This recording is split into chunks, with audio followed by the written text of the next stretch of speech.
زخواما روجه کې خلق طریقونه کم کده. خدای بنده نبی علیہ السلام فرمای شهر المواسات، دا د همدردۍ میاشت، دا د همدردۍ میاشت.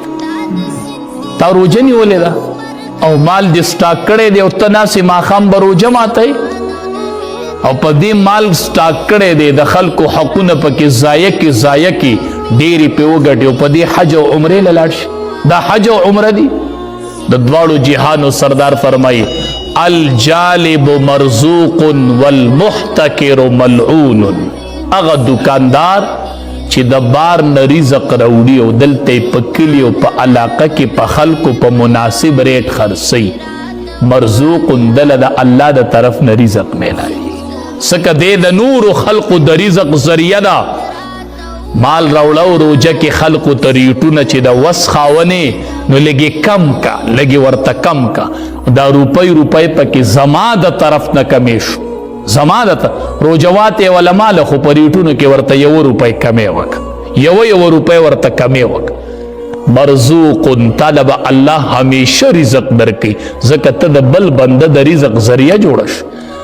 اول محتکر ملعون، او کم دکاندار چې مال ذخیره کړی دی او خلقو ته حاجت ته او د خوراک سیز یخې دی او دی نه ورکوي ورګه چې ګران شي، ملعون په دې دکاندار د الله لعنت وري.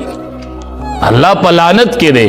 روجه یې نیولې ده او ملعون، ماښام روجه ماتي او ملعون، د الله لعنت پتا وري.